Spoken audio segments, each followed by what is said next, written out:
methods or things were happening in certain areas that might have contributed to your data? Did you notice any variability or anything as you were taking samples and your results? I absolutely, I did when we were taking the samples, so specifically Camp Wilkes, Biloxi, Mississippi, it was a site for a living shoreline. So that area several years ago, near 2015, it was completely barren. And because it was the area of like a campsite, a summer camp for kids, and the fact that it was on a river, there was a lot of water activity going on. So that coastline suffered a lot and it was barren until 2015 when they started that live living shoreline project. And I would say that it really did affect the results because we had to take it there and we had to take it at another site that was not a living shoreline to ensure that there was no outliers or variation just because that was a living shoreline project. I would say definitely that going to different areas in Mississippi led to different types of results. There were a lot of different types of coastlines, but I would say that living shorelines projects are the main type of thing that's going to change our data. I hope that answers your question. It did. Beautiful work. Yeah, go ahead. I just want to follow up what she was saying about the conservation practices. Did you all implement any, and I may have mentioned it, but some of the conservation practices you all put in place to,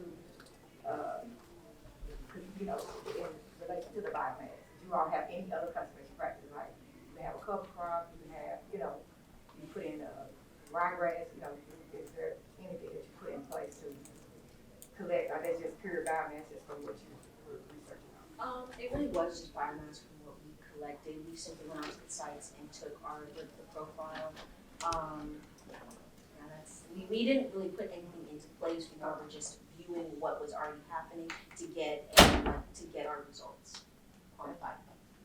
Well, one thing I'm really encouraged, how many of you are really focused on these wetlands and health of our environment and Mississippi Delta, all these things, beautiful thing. So what your broader hope is actually out of your research? We want policymakers to listen.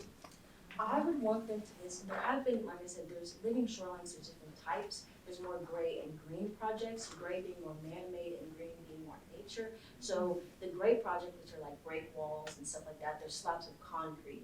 And at times they do fail because nature's not meant to have a slab of concrete protecting inland land.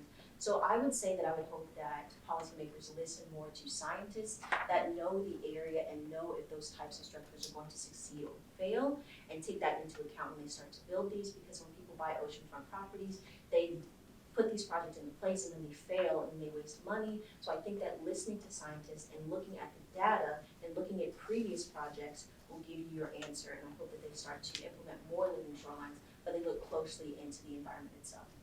Below ground and above ground, meaning that as elevation increases, as does your presence of below ground and above ground biomass.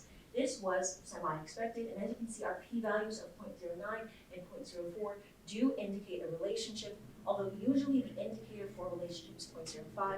In ecology, we do recognize both weak and strong correlations, so both of our p-values are considered to be existent, and a relationship does exist. So now we can move on to our conclusion and discussion. Our first point is that below ground biomass levels are lower than above ground. This is live biomass. Therefore, we can conclude that live biomass struggles in low elevation areas that have increased inundation levels. And as sea levels continue to rise, as will inundation, negatively affecting our vegetation productivity. I would like to thank the following members and staff for supporting me throughout my research: the oceanography lab members,